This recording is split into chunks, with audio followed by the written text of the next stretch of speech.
What is up, everyone? Welcome back to another episode of Stay Hot. I'm Blaiden Kirk, joined as always by my two favorite co-hosts of all time, Matthew Sponhour and Theo Ash. We have a great episode planned for you all today. We know the NBA draft is right around the corner, so we are going to talk about some of the trade discussions, but if you want to hear us talk about the actual draft, we did have Ben Pfeiffer on the last episode, so make sure you check that out. Today, we're going to be discussing our top 10 running backs, some NBA trade rumors, as well as our usual mailbag segment to get you all more involved in the show. So if you haven't, make sure you follow us on Twitter at StayHotPod on Twitter. But before we get into everything today, Matt, Theo, how are you guys doing on this glorious Wednesday afternoon/evening? I could be worse. I could be on a submarine. Oh God, the Atlantic Ocean, and I'm not there. So that's true. It could be worse. Matt, how are you doing? Good. Reds are up to 11 in a row. I heard. Pretty special. Congratulations. Game on really? Friday. Are they? Yeah. Damn. 11 in a row. I've started turning on baseball and just kind of as a background thing while I'm working, and getting MLB the show really, really helped me understand the appeal of baseball more than I had before, playing as my little character in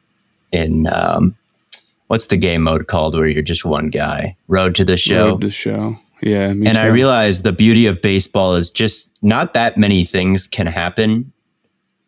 So it's really easy to like watch and evaluate. I feel like, oh, there's a hit to the third baseman. Can he get it to first or not? You know? And if the answer is yes, he's good. If the answer is he missed it a little bit, then he's bad. It's like, I don't know. I feel like upon watching baseball after playing that game, I'm like, I feel like it's pretty simple to understand like what makes someone good and what action is good and what action is bad. And it's very simplistic. Everything is happening one at a time, not all simultaneously. It seems like, I'm sure there's more nuances than what I'm saying. But like with basketball, there's people working off ball and there's all these things happening. And with baseball, you can just kind of focus on one action at a time. And that kind of makes it easy to watch. Plus, there's so many games that the announcers are really on top of like what players are good and bad at. So watching it with that as kind of assistance also helps, because you're getting pretty accurate scouting reports on every single player. And you're not going to get those same kind of strengths and weaknesses when you're just casually watching basically any other sport, because it's a little bit harder to quantify and no one is scouting every single player, especially not announcers or even their research teams. So I kind of see the appeal with baseball. Theo is starting to see the vision. I'm coming around to it. The other thing I realized, Stay Hot, totally a baseball thing. That's the other thing I realized playing MLB The Show. They're like, come on, guys, stay hot. They say that all the time. Do they really? Mm-hmm. And I was thinking our old, like, I don't know what his title was, Scott, our manager, producer. He's a big baseball guy. Yeah. And I think that he chose Stay Hot as a baseball name. I think it makes more sense in a baseball sense than a football sense. It's a good name, so I don't care. You think that's hindering our growth? Is that I don't people think we're a baseball podcast? They say and then stay they hot tune in when you're up to bat so much in MLB The Show, and then I realized, like, you know, the team over at Blue Wire, I'm like, I bet we're baseball fans, and I'm like, I bet, like, I think this is a baseball thing. People tune in, they're like, oh, look at a baseball podcast, and we just never talk about baseball outside. I don't know. Of baseball fans confer. Is Stay Hot something that gets said like often, but because it is an MLB The Show, but I don't know about just generally in baseball. Just go to the MLB Twitter and search for Stay Hot and see if anything comes up. I bet a bunch would come up. I bet a bunch of like the Reds are staying hot right now. So but they've got to tweet about it up immediately. So true. Well, if you want to get into our top 10 running backs list, like always, the way we do this is we each provide a top 10 list, including our producer, Daniel, and then we throw it into a spreadsheet and we come to some like ranked choice consensus. So we'll start at the bottom, work our way up to number 1. We do have some honorable mentions.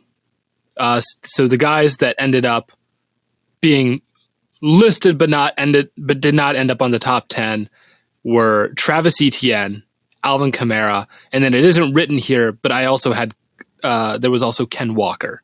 I think you're a psycho for having Ken Walker in your top 10 right now. Yo, fuck you, man. He had a lot of east-west too much runs. He's not really consistent enough to be in that top 10 just yet, in my personal opinion. I understand. I just think his contact balance is kind of crazy. He just like bounces off people. I was watching a Buccaneers versus Seahawks game recently, and there were some plays where I was like, I should put Ken Walker in my top 10. I mean, yeah, he's like, man, you get it. Inside, and then he's spinning out. But then there was like a 3rd and 1, and they gave it to him, and there was a little crease right in front of him, and he chopped his feet and just looked at it and got tackled in the backfield, and they didn't convert. And I'm like, yes, this is why he has the lowest like success rate of any running back in the league. It's a valid concern. I think with him, the potential is off the charts. I feel like he's going to get better at that aspect of the game. I think that I see a lot of Ken Walker negativity, especially among fantasy Twitter, because I drafted Charbonnet, and he does have like a bunch of bad advanced analytics. Ken Walker does. And like, I get that he's a running back and they're better early in their career, but like give them some time to like develop kind of a feel for the NFL game. And the line in front of them isn't exactly a really stellar run blocking unit. So I'm not out on Ken Walker, but I do think like when it comes to consistency and overall value to the team and keeping things on schedule, he does fail a little bit too often for it to be in my top 10. But as you guys all know, I love me some Ken Walker. He's special, man. From a talent perspective. Yeah.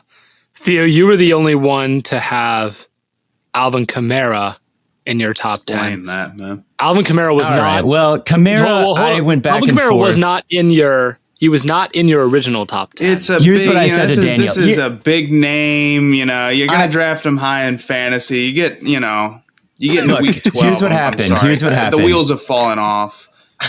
He's going to have. We're on the honorable mentions, and the wheels have fallen off. Here's what happened.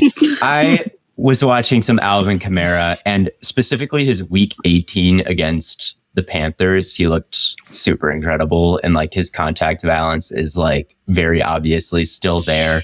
I don't think he's like lost anything as a route runner. But eliminated so here's what happened. Here's what happened.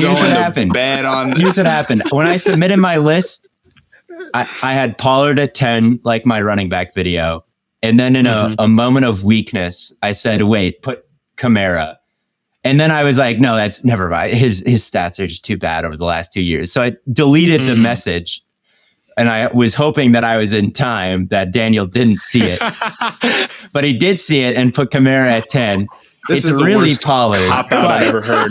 You love Kamara. Why?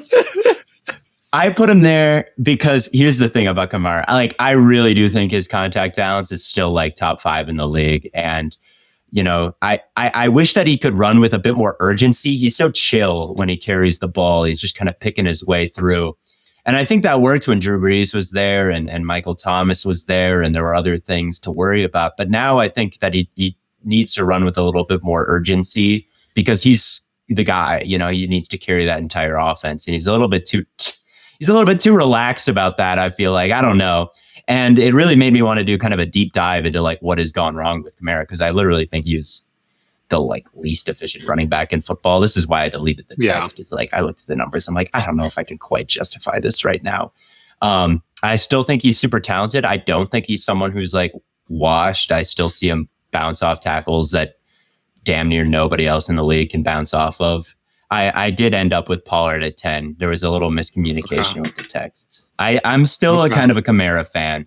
I am a Kamara fan. I'm not a Dalvin Cook fan. This is a distinction that must be made. Is like, I think one of these guys can still kind of bounce back, and one of these guys I think looked like the stats indicated last year.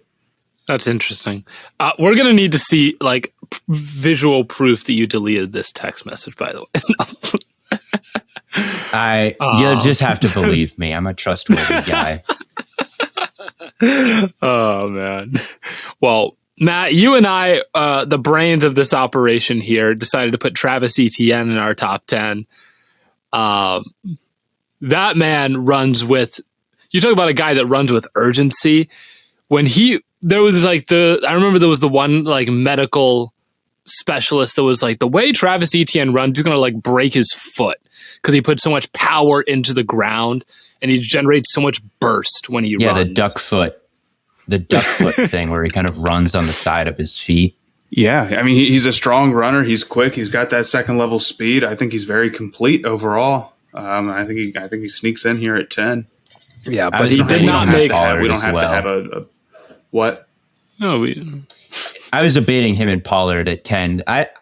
The foot thing does kind of worry me about ETN just because it has happened before. Like the foot injury did keep him out his entire rookie year, so it's like, okay, well, it would be one thing if someone was like warning about this foot health.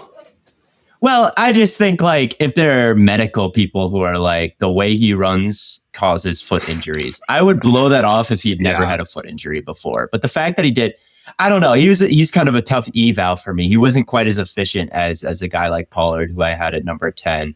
But I think his line is worse. And the way he runs does give him some clear advantages. It's not all stress on his foot. I believe yards over expected loves Travis Etienne. Although they do. Although we know this stat is horrifying and not to be trusted. If you listen to this podcast, it's dubious. But yes, him being good in it can't be a bad thing. Yes, I agree. I think Travis Etienne is very good and potentially the right answer over Pollard. It's just Pollard had a slightly more efficient season. And I guess Pollard is coming off that ankle injury, but he's got all the same bursts too. But we both had. You're Pollard arguing for Etienne. Pollard here. We both had Pollard above Etienne. You didn't even have Pollard at all. Well, I did have Pollard. I just no. The guy that he has over both of them is the guy. The guy that he has over both of them is the guy that ended up actually being number 10 on the consensus list for Ramondre Stevenson for the Patriots. So what are we? Yeah, we've been going all over the place. So it's Kamara and Etienne as the honorable mentions, and then number 10 is Ramondre Stevenson. Yeah. And me and Daniel had Ramondre and you two didn't. I think that's a oversight by you guys is to miss Ramondre Stevenson. I think that Ramondre Stevenson does absolutely everything that you want from a back. He doesn't have elite acceleration or long speed. He can't really bounce it to the outside like maybe you'd like. He's not a very fast player, but for his size, he's very agile. And I think that he changes direction very well. He's able to make guys miss in a phone booth more than you'd expect from someone who he's kind of a powerfully built runner and someone who can really lower his shoulder and bring punishment. So I like, and he's very north and south, and I like that about runners. I don't really love guys who work east to west. I think you need a north and south guy, and Ramondre Stevenson is to an insane degree that guy. Like he doesn't have the speed to bounce it outside, so he's just going north and south. So he chews up a bunch of yards. He's a really good route runner. He's a really good receiver, and he's a really efficient back who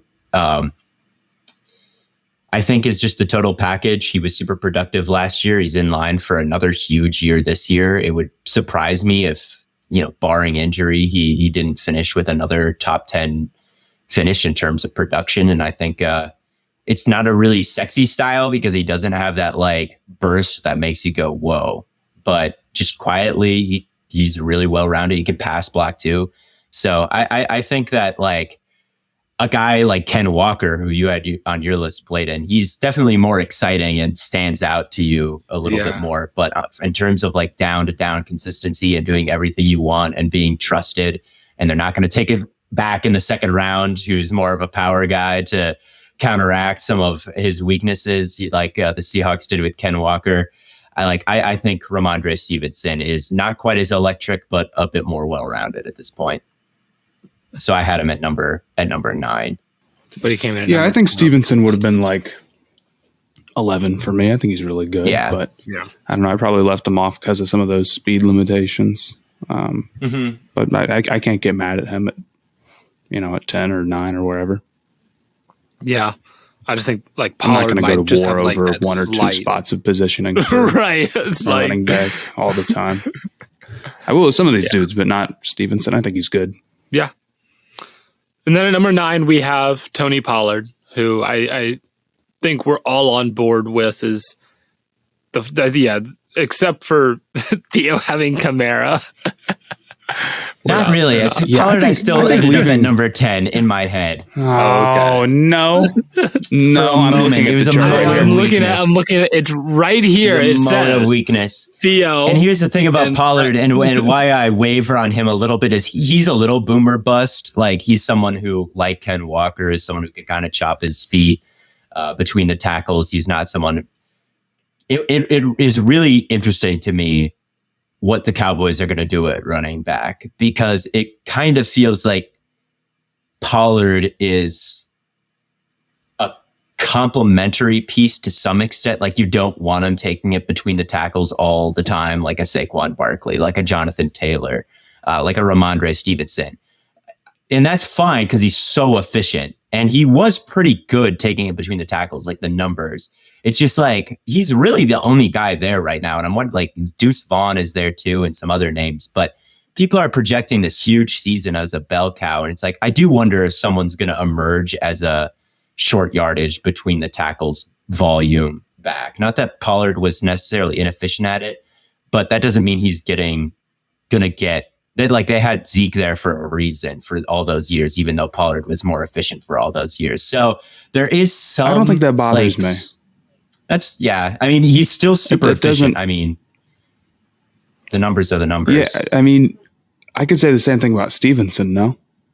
I mean, Stevenson's not great for every type of run you want to run. He's a little bit slower, and he has about the same workload as Pollard. In fact, I think you aren't going to be the short yardage, like on the 1 yard line guy. That's kind of okay. There's a lot of dudes who can run like that. And I think every team has, one or two of them. And you see time and time again, like with Foreman or Williams this offseason, like those guys just don't go for that much. You can go grab one if you need to. I'll take somebody who maybe you want to have it a little bit lower volume, but can do everything and was efficient at everything. Just had a fantastic year. Yards after contact. I mean, he can break away, the whole thing. And he was good in between the tackles. So I'll take that and maybe, needing to offload some of the goal line work all day. I will too. And he should be my number 10, not Kamara. And a guy that I love is kind of the same way, and it's Aaron Jones. So I can't be too... they signed AJ Dillon for a reason, to take some of the workload off him, because they don't necessarily, I think, want him racking up tons and carries like a Taylor or a Saquon. But that's okay, because when you give it to him, if he's the most efficient running back in the league, like Pollard and Jones are, like that's certainly very valuable. And like you said, Matt, it's not that expensive to find some guy who can kind of plunge over and over again and take the workload off of the explosive guy without, being too much of a plotter. Like there's a lot of good running backs out there, as the analytics people have noted plenty of times. And they're right about it. They're very much right about it. So having some guy that maybe doesn't get a huge workload, but is very efficient when they do get it is plenty valuable. So Pollard is my number 10 in my heart of hearts. Yeah, even though I'm looking at it, and right here on the screen, it says Alvin Kamara. We have Tony Pollard at 9. Number 8, we ended up having Breece Hall, which this was the only guy that I left off my list that you all had on your list. What are you worried about with Breece Hall? I guess just the injury. Yeah. And it's like, I guess I could say that. I guess I could say the same thing for Jonathan Taylor. But Taylor didn't tear his ACL last year, did he? Right, exactly. No, he didn't tear his ACL. He missed like 7 games. But it's with Breece Hall missing, the whole season, to tear your ACL. Like it's something to be concerned about for sure. Like barring being like a Saquon Barkley, it's really tough to come back from that. He might be a Saquon Barkley, though, man. I mean, he was might. Yeah, so incredible. Like, before getting hurt, he was one of the most efficient receiving and running backs. Like, he just crushed it. He's at the top of the numbers on the ground and through the air. Like, he was really, really looking special before the injury derailed everything. And I mean, you look at like his RAS coming out of college, he was like at a perfect 10 or something, and he scored in like 29 straight games. I think both him and Walker were very underrated prospects coming out of their respective schools. I think they were superstars. I think they should have gotten a lot of the hype that like Bijan Robinson got this year. I think that they were that good. And then to hit the ground running like that, I just think if anyone can survive it, it's someone who's that special. It's someone who just set all these records in college and then came in and just hit the ground running in the NFL. He's got speed. He's got receiving ability.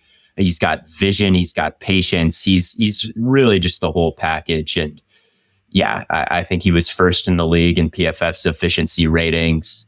I think that he lined up in the slot. He lined up all over the place for them. He was first in the league, and I think breakaway rate, if I remember correctly. Let me get my numbers out in front of me. Yeah, it was Breece Hall number one in breakaway explosive run rate, and he was no slouch in broken tackle rate either. And he was no slouch in like targets per game. He was getting, let's see, what was it? He was getting a lot. So it's just very well rounded, every single aspect: physicality, home run speed, and receiving. I don't know why I can't find him on my little chart here, but I know it was high. I know it was very, very high. So I have no doubt that he's special. I just need to. Oh, he's number one. That's why I couldn't find him. I wasn't looking at number one in terms of like he wasn't looking what high he was enough. Doing. Yes, I was looking like sort of near the top, but he's literally at number one in terms of where he was lining up, like amount of snaps. Not in the backfield at the traditional tailback position. He was getting 5 targets a game, which is near the top of running backs. And his yards per route run was at 2, which was second only to Derrick Henry, which is kind of a surprising news. And he was a pretty decent pass blocker as well. So yeah, he was just a superstar. He looked like a total star. And I hope that he can come back from the injury the way he looked pre-injury, because he was well on his way to becoming perhaps even a top 5 running back. So I still put him in my top 10. I think that's fair. I'm gonna wait and see and see if he actually can come back and be that guy still.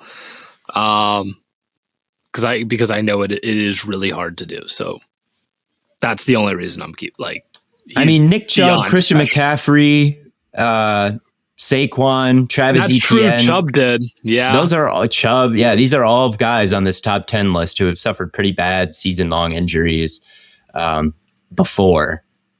So yeah, that's true. I think Breece Hall is special enough to stay on the list. Yeah, maybe that is fair. Yeah, Nick Chubb did have that injury, and everyone was like, "Oh, that's why he fell in the draft." So it was like, "Oh, he lost his burst," but no, he didn't. No, he did not. No, he did not. Yeah, so I guess that's fair. So you guys, ended up having Breece Hall at 8, but that brings us to number 7. This is your guy, Theo, Aaron Jones. I figure you're going to want to give your spiel on him, but I was watching him earlier. I forgot how good of a receiver he is, man. He's got some He's hands. incredible, dude. He's just a little superstar. He's tiny. He's like 5'8", 5'9", something like that, and a little light. And I get why they took AJ Dillon. 6'4" Theo walking up to Aaron Jones, like, "You're my little superstar." He is little. I mean, he's little. He's a small runner, but and I get why they took AJ Dillon, because after a certain amount of carries, running backs start to break down. So I totally get bringing in a complimentary guy and then extending Aaron Jones's career by not having him do a lot of the dirty work and giving him someone to kind of take the load off, and now you could just get more years of this guy who averages 5 yards a carry every single season. I mean, it's ridiculous. Since he was a rookie, just comes in, he doesn't get tackled for a loss. He's watching him, and this is something that I haven't quite taken into account with this ranking, but I might going forward. I think I might prefer small running backs just because I watch Aaron Jones so much. And the amount of times that it looks like there's nowhere to go and he just makes himself skinny and just finds something somehow. He's so creative behind the line of scrimmage, and he's small enough that he doesn't need much. He really doesn't need much, and he always finds it. He is always picking up yards positively. He reacts to stimuli so quickly. Once he's out of the first thing, he's immediately on to the next, and like stringing together moves, getting past the line, immediately moving past the linebackers with all these cuts. And I mean, you look at any efficiency metric since he was drafted, I'm sure it's him and Chubb, like, and maybe Henry. It's got to be above Saquon by a country mile. It's probably above Christian McCaffrey by a country mile in terms of his efficiency on a per touch basis. It's ridiculous. It's really all-time stuff from Aaron Jones. And on top of that, he is a really good receiver. They split him out wide. I've seen Aaron Jones like make plays as a receiver way downfield. So he has got soft hands. He's a reliable threat. He's really good in the open space. He's really good working through between the tackles because he's able to find all these creases. And he just does absolutely everything right. He just doesn't quite get the volume because I think the Packers just want to extend his career. And I think that it can happen. I think that he can. I mean, he had arguably his best season or maybe his second best season last year. He looked incredible. He was incredibly elusive. And even though he's getting up there, I think he's age 28 or 29 right now after a season like that, and he doesn't have that much tread on his tires still. I think he can keep doing this for a couple more years, even though he's a running back. And yeah, I just really, really like him. I know that I'm a Packers fan and it sounds crazy, but man, it's been years and years and years now that he's been the most efficient back in the league, or at least up there at that top right corner when you see all the charts. It happens every single season. It's like, eventually it's like, man, it might be only Chubb who's better. He's the only guy I'm like 100% sure at this point. Yeah. I mean, I was watching, there was a play, I don't remember who's against, where Rodgers was like rolling to his left. He's like directing traffic, and he's like, points to Aaron Jones, run up the sideline. Aaron just like catches this pass over a defender, toe taps on the sideline. I'm like, yeah, that's he's not as good as a receiver as McCaffrey. Like, McCaffrey's in a tier alone, but as a receiver, obviously, like, Jones is not routing people up like McCaffrey is, no doubt about it. Right. But he's in that tier too. Like, as far as receiving backs go, like Aaron Jones, I feel like people kind of forget, just because you're not McCaffrey doesn't mean you're not good at it, right? So when you're comparing those two, it's like, yes, McCaffrey has the edge, but that doesn't mean McCaffrey can't do it and Aaron Jones can't. You know, it's like McCaffrey's in a class by himself. And then no one really talks about who the second best receiving back in the league is, you know? And it's like, Jones is a real conversation to beat that too, or at least in the top 5. So yeah, he's a very well-rounded back, super efficient, has been for years, super consistent. And yeah, I just love me some Aaron Jones. And he's someone that, you know, he's got the Packers tax, I can't lie to, where it's like, I don't feel bad about perhaps slightly overrating Packers players. Forbid me. I don't do it that often, I feel like. I don't overhype too many Packers things. So this is, I don't know. Yeah, Aaron Jones is Nick Chubb and Jordan Love is perfect. Jordan Love is, I think Jordan Love is promising. I think Jair Alexander is like top 2. I think that he's really elite. And I think Aaron Jones is really elite. Denzel Ward, right? Jair is better than Denzel Ward, I think. But I don't think any of those are like unfounded narratives it's not like I'm out here. No, I don't think they're unfounded. Kenny Clark is top 2, you know, or something, anything like that. Although he's also a bit underrated. Yes. Well, number What do you guys think about Aaron Jones? Give me the cold hard truth. Something that you didn't say about him. I don't know, man. There might not be much left. I like the shoes that he wears. He's got really good size. I'm sure I don't have nearly as strong as thoughts as you do about him. I can't lie to you. Just douse me with cold water. Everyone says I'm so either. crazy for having him at 4. Like, douse me with some cold water. You're like, what is the problem? I mean, I don't know. Okay, well, like, what specifically makes him better than Saquon Barkley to you? I think that Saquon, I mean, first of all, like, the numbers are nowhere close when it comes to efficiency with Aaron Jones and Saquon Barkley. And I think a lot of that does have to do with the line. But I think Saquon has fallen victim in the past to dancing behind the line of scrimmage a bit too much. I think when he gets in the open field, he's really special, and we'll get into this, at stringing moves together. And he can pull off some things that absolutely no one else could pull off. But he just takes negative plays a bit too often. And that's still true. I mean, he had a great week 1 and is really talented. And maybe I would look stupid if he had an offensive line as good as some iterations of the Packers offensive line have been over the past couple of years. But I don't know. It's like when I watch Saquon on tape and Aaron Jones on tape, I'm just as impressed with Aaron Jones. Does that satisfy your palate, Matt? I don't know. I don't think I agree with it, but I understand. I think you value consistency a little bit too much. I mean, there's some truth to, like, always, making the right read or whatever, but I think I'd lean towards Saquon's explosiveness over Aaron Jones' reliability.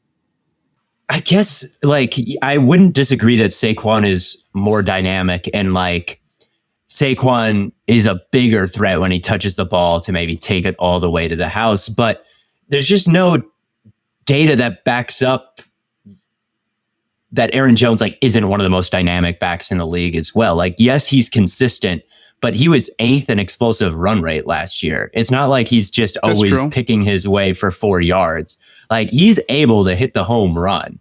Like, he is, but let's.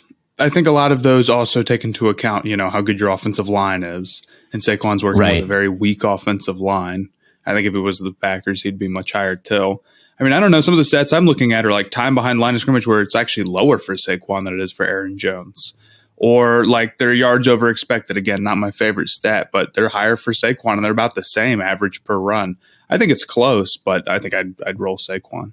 Yeah, it's fair. I think that it would be really, I would love to see Saquon behind an offensive line that's not just Andrew Thomas as its only positive player. I really would. But at this point, it's like, I just don't know what Aaron Jones doesn't have. Like, the results, it's all there behind different iterations of offensive lines. I don't think the Packers offensive line was like particularly great last season. And yet still he was up there in every single efficiency stat. Like, it was probably still better than the Giants, but man, Aaron Jones just always finds a way to get it done. There are times when there's a total wall, like, blocking the entire offensive line. Every single gap has a body in it. And it's like, still Aaron Jones finds some way to, like, burrow his way forward, spin someone out, and there he is in the open field somehow. So I don't know. I just love Aaron Jones. 2 touchdowns. Why? Only Aaron 2 Jones rushing only had touchdowns. 2 touchdowns. I think so, unless I'm reading the long line. Yeah, he only had 2 rushing this touchdowns. This cannot be only true. 2 rushing touchdowns. No, this isn't a good player. I'm taking. Well, I don't hate it. I really don't think you're that crazy. Like, even if I disagree, there's people who think you're crazy for it, and I don't think you're crazy for it. I'm so sorry. I didn't sorry even realize his total touchdowns were that low. That's why everybody thinks I'm fucking insane. It's because he's not good in also he's a guy who's like in sort of a split backfield. This is the worst fantasy player ever. So you'll never win this battle. This is how deep I am into his efficiency numbers. Is like, you don't even know his touchdowns. No idea how many touchdowns he scored. Yeah, I can tell you. I'll tell you, it was his lower EPA than per Nick rush Chubb. is crazy though. It is lower than Nick Chubb. I don't know though. It's like, I don't care. Like, you get down, most rushing touchdowns come from inside the 5-yard line. It's like, if you do all the hard work to get there, and then AJ Dillon plunges in from the 1, it's like, give me the efficiency over the total touchdown numbers. Like, I don't look at total touchdown numbers because I do not really care about them. Because I'm above touchdowns. I don't care. Well, it's like, you could say, well, I know. What was Scoring in football doesn't matter. Speaking of biased Packers fans, I saw a stat today that said like Christian Watson had 9 touchdowns his rookie year. Justin Jefferson's career high is 10. It's like trying to push the agenda that like I said Ted Ginn had more touchdowns. And that's such a funny thing to say about Watson, because like, what are you saying there?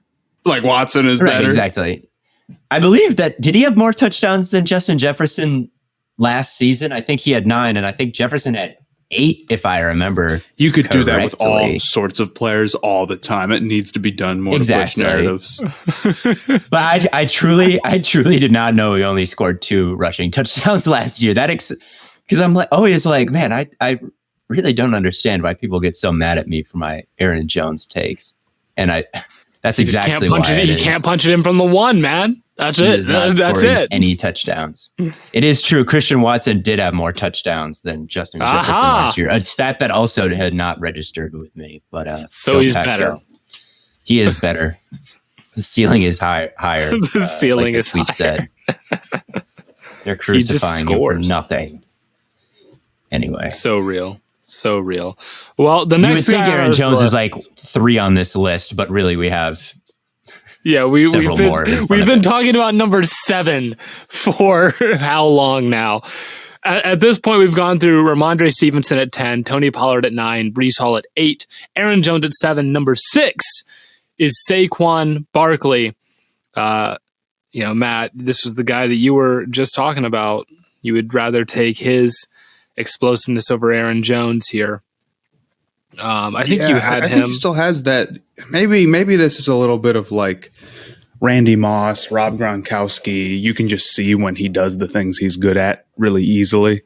Like he's just like, oh my God. Whereas like if somebody just like does a good job of going, forward when they need to or making the right cut, on reading a gap or whatever, that's not as apparent. But man, he's super special. I think he's been given such a tough hand his entire career.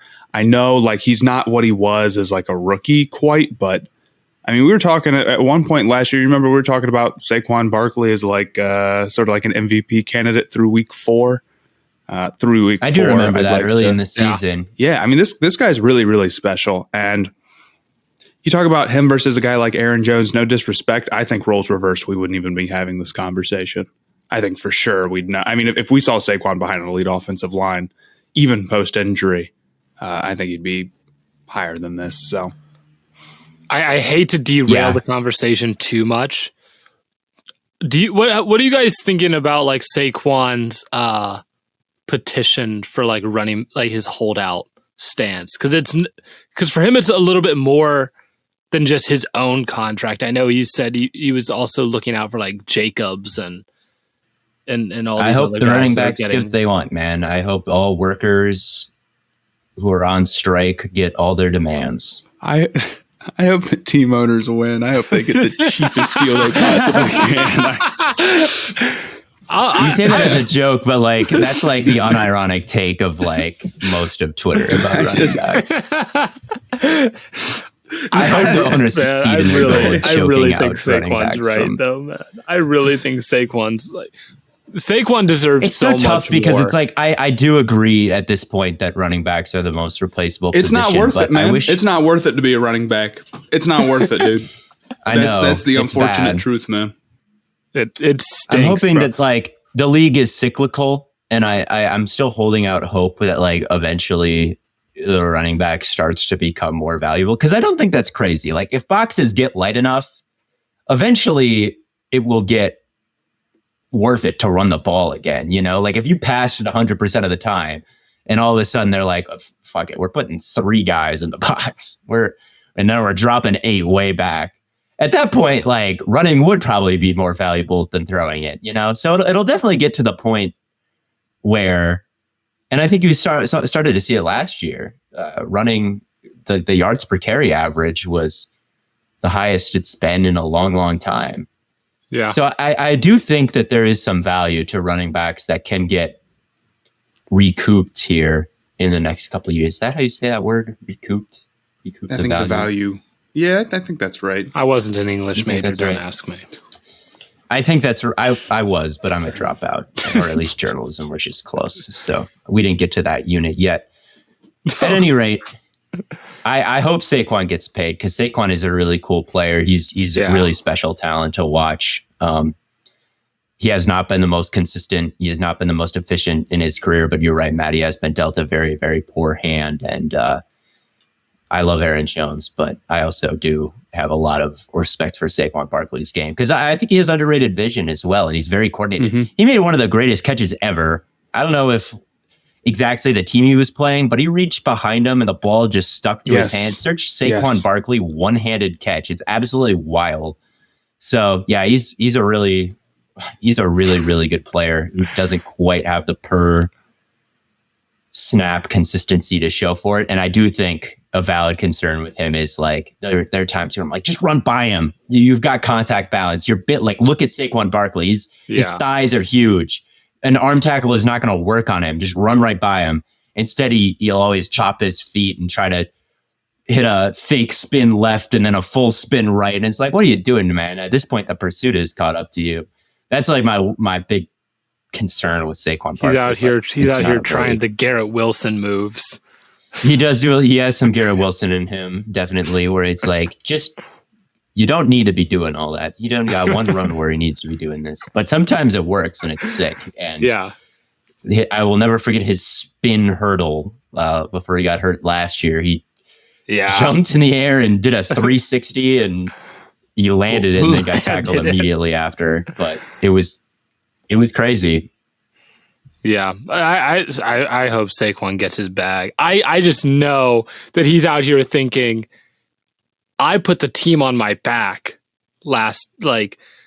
he was getting like 42% of the touches on offense, and then he watches Daniel Jones get $240 million or whatever, 200 million or what was it? I don't know, some crazy amount of money.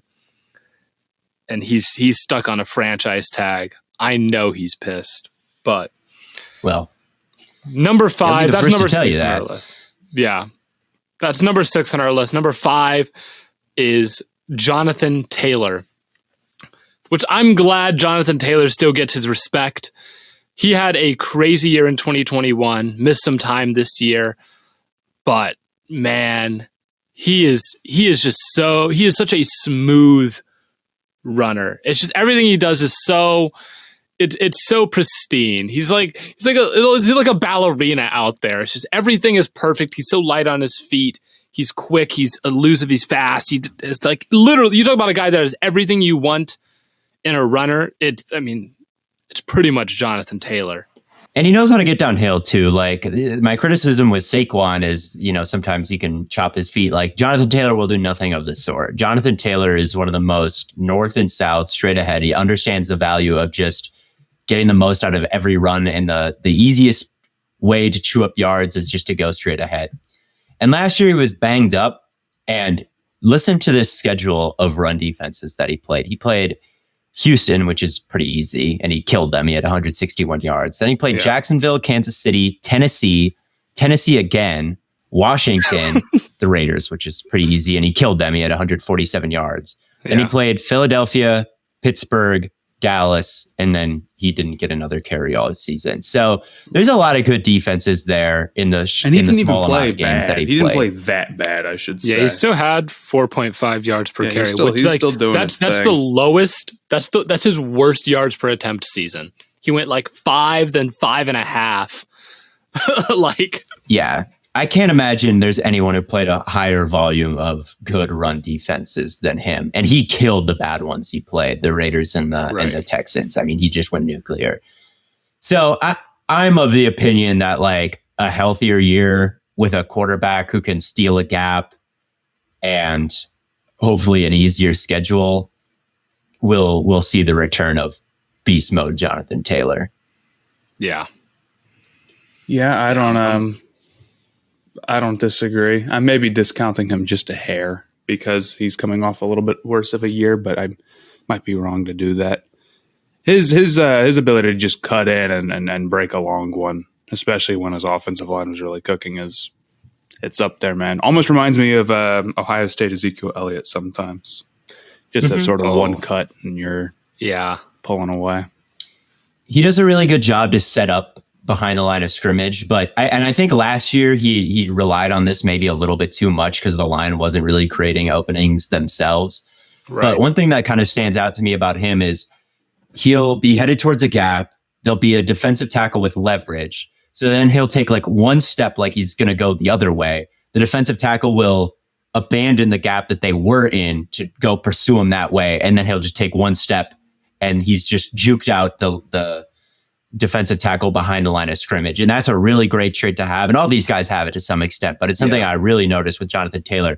He can kind of create these lanes for himself, and then his acceleration is like that. And he hits it hard, and he is not going east to west at that point. He is running straight ahead. He's burning angles, and it's a very pristine thing to watch. I don't think that he is the most electric, like out of structure running back there ever was. Like, he's not someone that's like dancing and hitting the craziest spins and jukes like, oh my God, we're watching Barry Sanders. It's smooth. It's not quite like that. It's just like kind of this north-south, straight ahead, set guys up and go. And that's the kind of style that I really like. Because it just chews up yardage the fastest. You know, I'd rather, if you go straight ahead, you're getting more yards than if you're going diagonal or any other direction. And that's always how I felt about prime Ezekiel Elliott. There's a word for it. I just can't think of it. But it's decisive? I don't know. Decisive is a good one. Yeah, it's very decisive running. But he's right up there. Yeah, I know, Matt, you had him a little bit lower. Actually, you and Theo both had him at 6. I had him a little bit higher. Yeah, it's just tough. The shelf life of running backs is so low. You know? Yeah, it's tough. It's tough. And it's always a bit tough to say, like, after an injury or a beaten up year and you got so many carries at Wisconsin, it's like, it's sad to say, but you just never know when seasons like that can be the end for some of these running backs, or they'll never get to that 2021 form. So it's like you have with Breece Hall, BLAIDEN. Yeah, it's like, it's kind of scary. But I still have him, 6? He's real good. It's just, I don't know. Maybe I should have him higher because I really do like him. He's also not the world's greatest receiver. I will say that. Like, some of these guys are very two-dimensional. Christian McCaffrey, Aaron Jones. I think even Nick Chubb, I think, is a little bit of a better receiver than Jonathan Taylor is. He just doesn't offer much in that area either. Nick Chubb's an underrated receiver. They just don't use him. Yeah, he's got really good hands, but Jonathan Taylor is not quite so much. So yeah, that those are kind of my reasons. But I do like Jonathan Taylor. Well, that brings us to number 4, which is Christian McCaffrey, and I know this is higher than you might like to see him, Theo. But this, I mean, I don't. Yeah, I'm just messing with you. I moved him up a little bit in my rankings. Okay, I'll say that from the video. I moved him from 7. I was swayed a little bit. The receiving ability. 2 things. Number 1, matters. It matters. Yeah. I know it matters. And number 2 is so far and away better than everybody else's. He is in a total another stratosphere. And let me tell you, dude, like I've seen it, man.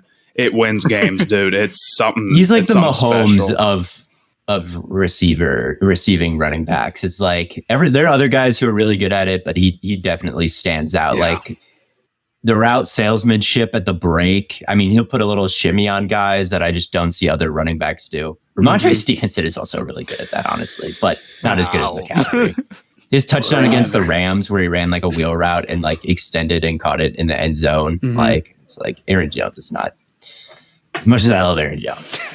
Plus, there's gravity to it. Like, underneath defenders, when you've got Christian McCaffrey out there and like everyone knows like you could get a target, it brings him up a little bit, So it opens up dig routes and all the things Kyle Shanahan likes to run so much behind in the intermediate areas. So that's kind of what made me bring him up. And I also watched his Raiders game, which was really, really good. And I was like, fine.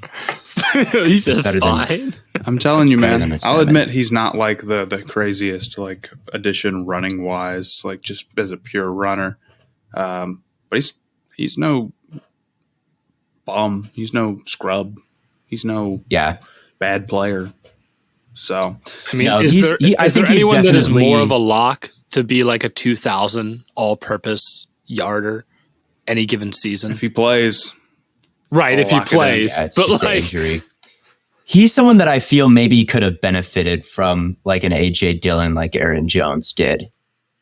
They never really, as a kind of a smaller receiving back, they never really gave him someone to, unless I'm forgetting somebody. dude, I'm to take I'm the like load racking off. my brain, and this is not that long ago. But like, yeah, I guess I don't think he had one, man. I really do think was he could have Mike maybe Tolbert benefited gone, from man? a little bit of a oh yeah, Mike smaller Tolbert was long workload gone. I over don't it. know who was on that. When did he win Offensive Player of the Year? Was this 2018? And then Thomas won it 2019. let me see. Yeah, I mean, He won offense. I'm looking. Okay, 2018. I don't know if this is the year that he won it, but 2018.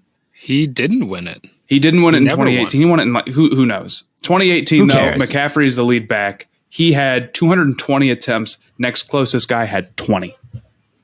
I mean, that's That cannot be true. crazy. Yes, it is. That's crazy. Oh, no, I didn't I'm realize sorry. it was that bad. Next closest running back, Cam Newton had 100. Okay. Oh, Coach. But yes, that's still. Cam. But still. Yes. No. Okay. The next closest running back had 20. The year, that is the year that he weird. won, was the year CJ that he won Anderson. Offensive Player of the Year, he had 287 rushing attempts. The next closest guy was 32, Kyle Allen. The next closest guy, 19, Curtis Samuel. The next closest was Reggie Bonathan at 16. That cannot be true. That is very true. That is. That's I true. didn't It is realize true. it was I'm that looking bad. I didn't either. right I guess now. I never thought about it. And then they Yeah, drafted. no wonder he got fucking hurt. Jesus Christ, Panthers. What the fuck? But he got this the isn't hardware, a secret. He was getting 400 He did. He touches was a a god year. in fantasy. That really is the perfect. Keep in mind, he fantasy did storm, that, man. and he had 140 targets. Right. That is really the perfect fantasy storm. We've got a guy who's RB2 is Reggie Bonifan getting no carries, and he's also like the greatest receiving back of all time. Like, He also, Yeah, man, he did that's not really win Offensive crazy. Player of the Year though, because he Did he didn't not? win it. He He thought didn't he win it did. in I guess he 18. didn't. I don't didn't know why win it we in all 18. thought we've thought this forever. And too, I Michael think. Thomas won it in 19. He was. But the year that he would have won Wait, it who was won it in 19. 18? He was offensive. He was AP. He was like the number one. He first team All Pro.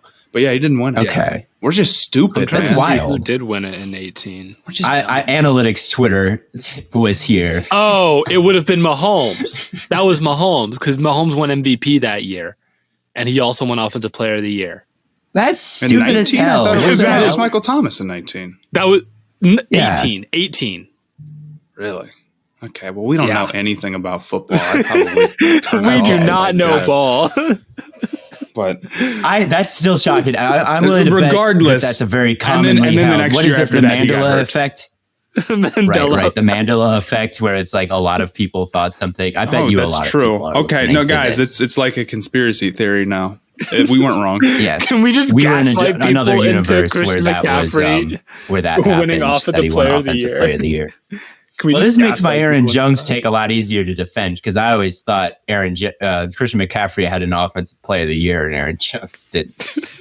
They're just so stupid, man. They just like run them in the car, like, what happened? No.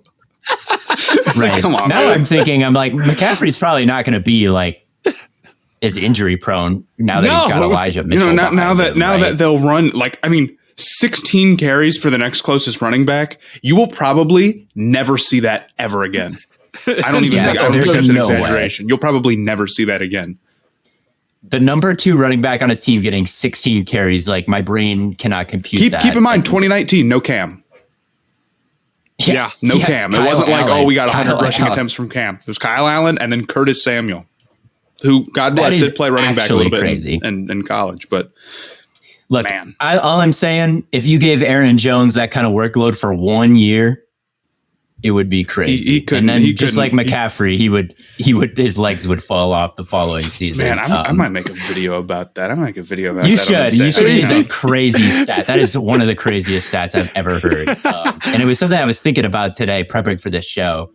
Was thinking about McCaffrey and where I ranked him, and I'm like, And comparing him to Aaron Jones, and I was like, Aaron Jones is AJ Dillon, and I think that was a good thing for Aaron Jones. Like, I know it frustrates Packers fans, but like if we didn't have AJ Dillon, like Aaron Jones, his career would be probably dwindling at this point because like it's a carry threshold. And then I was like, why didn't McCaffrey ever get that? And that's all I thought. I didn't check to see the severity of it. But anyway, I will say, like, as far as my downsides with McCaffrey, I do think that he's like not quite the most spectacular runner of this list and probably near the low end with Ramondre Stevenson, honestly, in terms of like pure runner. I don't think he's quite as elusive and creative as some of the other guys on this list, but he does understand the value of getting north and south. He does understand the value, like he's a receiving back, but he's not a scat back, right? He runs behind his pads and he's not afraid to just take it upfield. He's not one of these East and West merchants,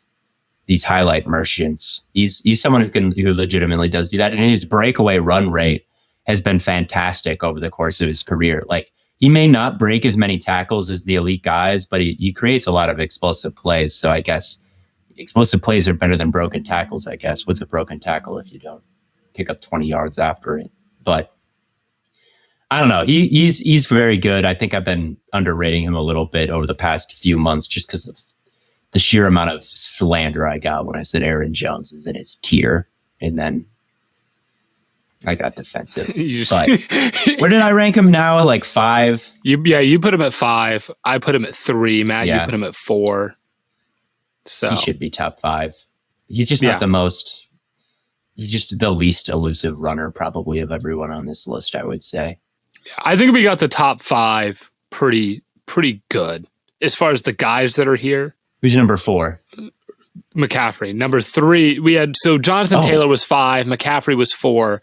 Number 3 was Josh Jacobs, which I'm okay with this. I don't know if I would quite put him in the top 3 yet, just because it was a contract year and he had never really been contract year again. It'll always be a contract year. I think there's no I won't put him here yet for running backs. You are or you are not. Okay. I guess that's fair. My thought is like, I've seen Jonathan Taylor be at this like hyper efficient level, like for multiple 2 years. years. Yeah. What do you mean multiple years? Yeah, it was 2021. What other year was like that for Jonathan Taylor? He went 5 yards per carry in 2021 or 2020, and then 5.5 yards per carry, leading the league in rushing yards in 2022. Jonathan Taylor or Josh Jacobs was awesome this year. I'm just thinking that like I haven't really seen this level of play from Josh Jacobs in like 3 or 4 years. I guess. I don't care. But, 3 years. They've both only had one elite season, I would say. Yeah, I guess. 2,000 yards. Dang. Josh Jacobs was crazy last year. Josh Jacobs was legitimately like he went ridiculous. Because he's someone who's a really good receiving back too. Like he's someone who has really soft hands, and when he was running angrier. There's no one in the league who was more pissed off. And this was depraved behavior, but I was watching the Hall of Fame game a couple nights ago. And do you remember they put him in the Hall of Fame game for like multiple drives? Do you remember this? I don't. Yes, he was running in the Hall of Fame game for like the entire first quarter. And it was hilarious to watch. He was pissed and he was just killing all the backups that were in there. Although I guess the Jaguars had some of their starters out there at that point, but he was getting the ball and just running as hard and as fast as he could instantly and just putting his shoulder into people, like lowering his head, just delivering punishment. And it was like that the entire year, every single week this season. He tapered off a little bit towards the end, and maybe that had to do with the finger injury he suffered against the Rams. And that does maybe concern me a little bit, is like he hasn't been as consistent as a Derrick Henry or a Nick Chubb or even an Aaron Jones or a Christian McCaffrey. But man, this last season, I mean, you talk about between the tackles, his stats between the tackles were like double the next closest person. They would just give it to him on some power run. He would run as fast as he can, like straight in the line, like run 3 people over and keep going. It was a blast to watch. And I agree with Matt. It's like with running backs, if you've arrived, it's kind of your moment. It's not like the position has a lot of longevity where it's like, right. I'm not ready to see it yet. It's like if you have that kind of season, I think it's your time. And Josh Jacobs had that kind of season, and we've always known he's had that kind of talent. I mean, he was a first round pick.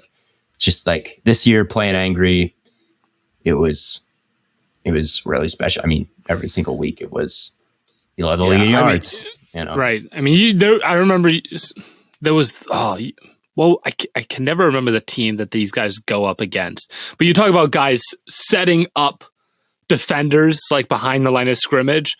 There's a play where Josh Jacobs like almost wobbles, and he's like wobbling at the A gap, just because it's supposed to be. I think it was supposed to be just like a zone to the right side, and he like wobbles, comes back, sets up this A gap to then just burst through, and he's getting his jersey like ripped apart, and I'm like, oh my god, what is this like violent image that I'm seeing? There was a run he had versus the Broncos where that might be it. He cut it. He could you're not describing the play I'm thinking of. He cut it outside. He thought he could beat the linebacker to the edge, but the linebacker was fast enough to get him. And then at the edge of the line of scrimmage, he spun back inside, then like trucked a guy, and then outran, I think it was Josie Jewell, and burned his ankle and went up the sideline for like 40 yards. It went like spin, truck, and then pull away. And it's like, it takes so much stamina to bounce it outside, make a guy miss, make another guy miss, and then continue to like keep going at high speed. He was in great shape. He could carry the load. He had a lot of. This game was in tip-top form. This play was also against the Broncos. So. He was crazy against the Broncos. I distinctly remember watching that game from my running back video and being like, yeah, man, this was a pretty real performance from Josh Jacobs this year. Like, yeah, I think you could even put him at 2 right now in front of Derrick Henry. But yeah, I think that's what Matt Derrick did. Henry's got so many longevity points. Yeah, it's a zone. It's a zone right. The guard gets blown up, so he cuts it back, wobbles in the A gap, does a hop step to the B gap, spins left, and he's getting his jersey torn on while he's running up the left hash. I'm like, good Lord. Maybe you are describing the same play then. I mean, it's just ridiculous. And then he takes it up the numbers. You had him at 2. Is that what I heard? I did. I think that's fair. Respect. Yep. I have the guts to do it. Henry at 3. It's very close. I don't really have that like strong of an opinion about it, but after the year that he just had, I mean, yeah, why not? Yeah. I mean, is it that crazy outside of name value? No. To have him 1 over Henry. No, I don't think it's crazy. Henry is a tough eval because he was. Let's talk about Henry's year. So we had Henry. So we have at 2 Derrick for Henry. the record. Yeah, Henry is at 2. The consensus vote was Henry at 2, and then Chubb will be at 1, obviously, and Jacobs at 3. Jacobs is way more efficient than Henry was last season. I think everybody knows that. Henry had some total stinkers, but the line play, I mean, there just weren't many gaps to run through. Like, we're talking about Petit Frere starting, and he wasn't even that good at Ohio. Dude, Ohio State. I'm well aware that the Titans' offensive line worst in the NFL, probably. It was not a very talented unit. It's up there. I'm sure everyone, half the fan bases in the NFL are like, oh no, ours is the worst. Ours was the worst as it goes. But I mean, it was really rough. I don't disagree. Yeah. I would say this about Henry and why I think putting him at 3 is valid, even though I wasn't quite brave enough to do it. I think his contact balance has gotten a little bit worse. I don't think he's quite as I think he's still pretty fast and pretty agile. And I feel like that's kind of a weird way to get worse. I feel like when you think of you lost a step, you're washed. And I don't think Henry is washed by any stretch of the imagination. I had him at 2. But he's not what he was in his prime. And I think we're not quite seeing that from an agility perspective, because there are times where he gets into the open field and he's galloping and he's making guys miss and then putting that right into a stiff arm. And it's like, okay, the guy is moving very well for his size. But there are also times when he's trying to squeeze through a tight gap and he gets bumped and he falls over. And he got lit up a couple times this year in ways that I'm not used to seeing Derrick Henry get lit up. And I feel like that kind of elite, otherworldly play strength is what's gotten a little bit worse and why his efficiency has gone down more than being more plodding than he used to be. And I just think that's kind of an interesting thing to think about. And I'll talk to my friends at Next Gen Stats and get like an actual, because they track speed. Because I'd be willing to bet like his top speed this year is pretty fast. Like I saw him break off some runs and beat some teams to the edge. Like he had a big run against the Colts where he just ran right around the outside, no problem. So I'm willing to bet his speed on average when he gets the open field is not like noticeably worse, but his yards after contact was the lowest it's been in a while. I was trying to see if he was in their top. He also, this was a weird thing about him, and another reason I put him at 2. He was first among all running backs in yards per route run last season. Very, very strange because he's not coordinated. He's not a receiver, but their line was so bad. I think they're like we're just going to give him a screen. I think that's like some screen. Yeah, it is. He was a killer on screens this year. And I think that just kind of goes to show like he's still very good in the open field. You just need some space to work with. And the line wasn't giving him that. So they were throwing it to somebody because he can't really catch. He cannot catch. But it really came down to it. It's like, we got to get him open space somehow. So they started throwing him screens and he was so good at them that he actually still led the league in yards per route run among running backs. But you're right that it is totally screens. It's not that he's a good receiver because he's not. He's just good with the ball in his hands still. In week 4, Derrick Henry had a 19-yard rushing touchdown where he went for 20.21 miles per hour. I'm trying to go week by week because he wasn't in like the top 20. That'll take too long. I've tried to do this before. You're not going to be able to do it live. I can maybe I'll tweet it if I can get it, a spreadsheet of his like average speeds, and that'll be easier. But yeah, I get it. Like, man, he has so many treads on his tires. Like, yeah, there's got to be some warning light. Like, you were over capacity on this running back. Like, this is not good. It's about time. I'm afraid. We are solidly, and we were last year, we're solidly in the range where it's like no running backs are good at this many carries. Like they all start to fall off. And he's like, still in that zone. So it's like kind of risky to put him at 2 and it might not age well, but I don't know, man. It's just so hard to bet against him. Like last year, people were saying this about him and he still had 15,000 rushing yards and 12 touchdowns and still look pretty good behind a bad offensive line. So he is someone that is kind of has a legacy points with me, like Brady did at the end, where it's like, at this point, I'm just going to keep ranking him pretty high until it's pretty clear. I think it's fair. I mean, I have it at 3. I don't disagree that much, but I do think, Father Time's coming soon. A guy like Jacobs. I don't. A guy like Jacobs who's 25, I feel a little bit better about. But it's like, dude, with Henry, we start getting into some like pretty crazy territory if he's good again next year. If he's like real good again next year, it's like, man. Or if he doesn't start to slow down. Because this is the thing. I would already argue that 2022 is considerably worse than his peak.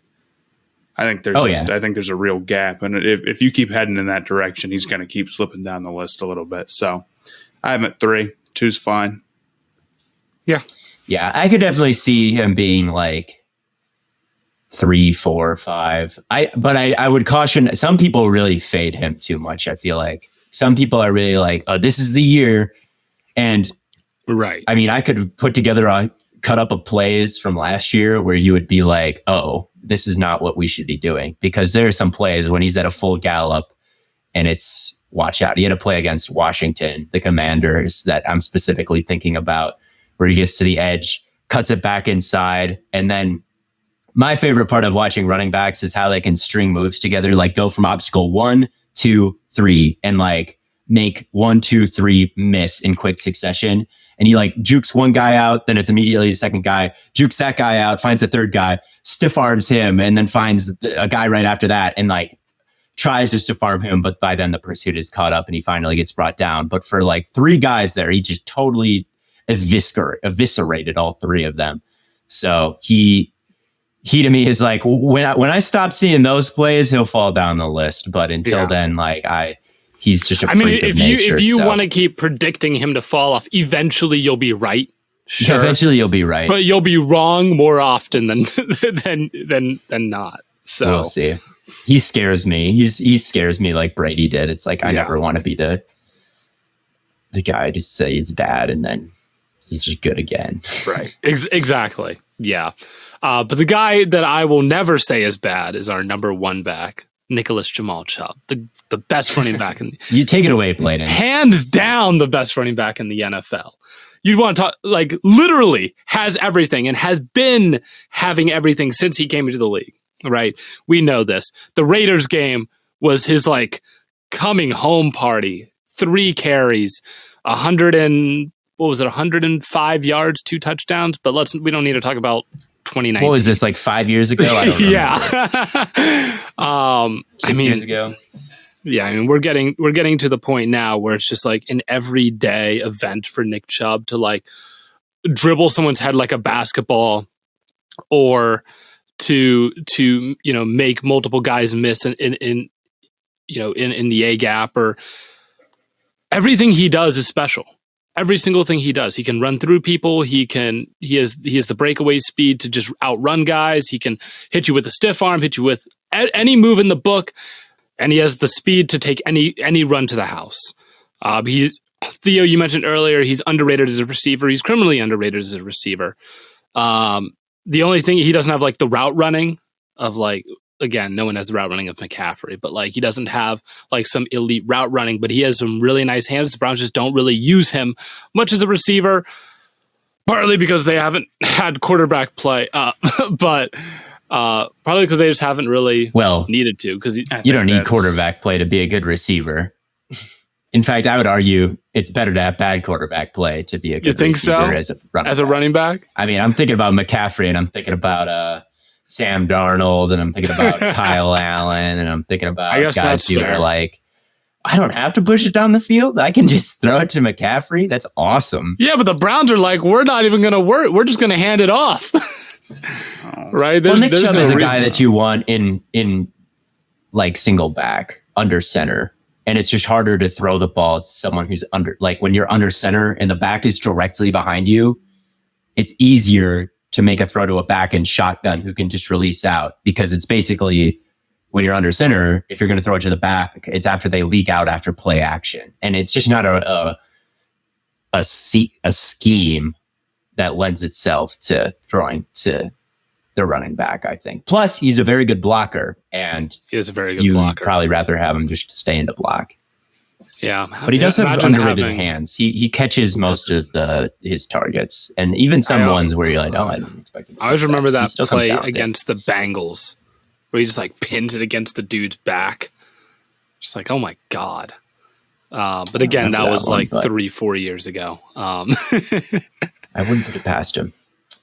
Yeah, I mean, he plays behind the best offensive line, or one of the best offensive lines in football, no doubt. And a lot of guys would be real good behind that line. But I mean, he takes special advantage of it. 5 yards per carry every single time he touches the ball every single year. It's never been below 5. And that's one of the best marks of all time. I mean, I think he's the closest thing this league has to Adrian Peterson right now. I mean, the violence of which he runs with. When he starts getting a full head of steam, I mean, there's really not that much you can do about it. He's just so built. Like, he's just a thick, low center of gravity guy. And when he's at full speed, like, you can't put yourself in front of a moving object like that. You'll get hurt. Yeah. And people don't. They're like, you'll get hurt. They'll go to him and they'll just kind of like, be like, I can't really bring him down in a conventional way. I can't lay a solid hit on this guy. I'll just get blown up. So they have to go for arm tackles. They have to nip at his ankles and try to bring him down that way, and then he just breaks it. Yeah. Yeah. I mean, so no one can bring him down. He doesn't really fumble the ball either. No, he's just he's just everything you want from a workhorse back. He's got a little bit of receiving ability, a good pass blocker, and he's the best pure runner in the league. And he just is coming off his best season at 1,525 yards and 12 touchdowns. He's always healthy. I shouldn't say always healthy, but he's been mostly healthy since he came into the league. So, hopefully we get a long tenure of Nick Chubb greatness. I think we're well on our way.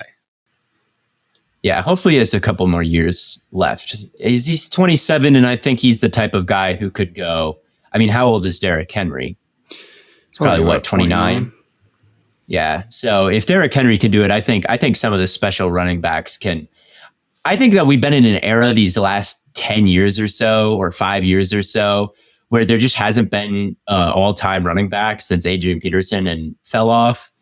So I feel like back in the day when I think there were better running backs all around, you would see running backs be good into their, later 20s. And so I think that kind of skews the data a little bit. Like, really good running backs can do it. We just hadn't seen a really good running back in a while. And then people end up fading guys like Derrick Henry later into his career, and he still puts up numbers. It's because it's he's one of these special guys. And I think they can go into their late 20s. And I think Nick Chubb, for certain, once they reach age 30, it's getting pretty rough. But he's 27, so he's still got age 28, 29, and 30. And I still could definitely see a couple more elite seasons with, 1,500 yards for him, like Henry has had, because he's that type of runner. He's the best in the league right now at 27. So even if he gets slightly worse, he could be top 10 for a couple more years now. Yeah. He's just special, man. I still cannot believe we got him in the second round. What a steal by the Browns. But you all can steal summer by trusting the best in eyewear business with your summer fit this year. Oakley is not only the best looking eyewear on the market, but also the highest quality. Get on over to Oakley.com to snag a pair today. That's Oakley.com. I'd like to thank Oakley for sponsoring our mailbag segment. We love to get you guys involved here at Stay Hot. Try and get the fans involved in the show. Make sure you follow us on Twitter to be involved in these questions. The first question. Look at how stupid. If you're watching on YouTube, we're wearing our sunglasses, me and Blaiden, and look at how stupid Matt looks. That's what you look like all the time if you don't have these sunglasses. Can we you Photoshop look like them? Mad right now. Can you believe that? Record, man. I wish I could force myself to. You could look like me and Blaiden, but instead you look like dripless. And you'll Matt. look like idiot Matt. And you don't want that. Trust me. You've got to get these sunglasses. You have to get these sunglasses, or you will look like Matt right now. The first question is from Zach on Twitter. He says, would the Patriots or Titans getting DeAndre Hopkins change your perspective on either team? Yes, I think. Probably a little bit. Yeah, I'd feel better about the Patriots and their ability to create explosive plays, obviously. And I got to say the same thing about the Titans. Now, the Titans, I'm not particularly high on, I don't think. But I guess that would make me feel like, okay, the Titans receivers are kind of back, and maybe Burks takes a step and he doesn't have to be the number one, and then Tannehill can kind of do his thing. I'd say, yeah, I think both those teams are offenses that I could sort of see working out. I guess the Titans, I really don't like their offensive line, but I think both of them, it really changes how you see their ability to create explosive plays through the air. So particularly with the Patriots though. I think it would solidify themselves as a serious wild card threat. Does it make them Super Bowl contenders? No, but I think it would be a useful addition. And I think both of these teams should be trying to win games. It's not like they're, yeah. I think all the teams right now should be trying to win games, to be perfectly honest with you. There's not really a team that is striking me as completely out of it, besides maybe the Cardinals and Rams. Those two teams probably shouldn't be signing DeAndre Hopkins, especially the Cardinals. But the Titans and the Patriots, these are both potentially really good defenses, I think. Especially the Patriots. I don't think they've got any weaknesses anywhere, really. And it just comes down to the offense for those teams, and specifically the wide receiving cores are weak points. And I think the Titans wide receiving core, like people say it's the worst, and maybe it is on paper, but just because it is the worst on paper doesn't mean there's a universe where it can't work out, because Burks was a first round pick, and Burks made some really big plays when he was healthy last year. He dunked all over Jair Alexander. He caught a pass when he was unconscious in the end zone. Maybe that's just because Jair stinks, man. No. No. And he was a beast at Arkansas, you know? So, like, there's a player in there. I get that Burks has had a really rough go of it with the asthma in last year's training camp story and then being hurt all last year. But I thought he had more splash plays than a lot of people make it out to be when he was healthy last year. Like, he looked like a potential impact guy.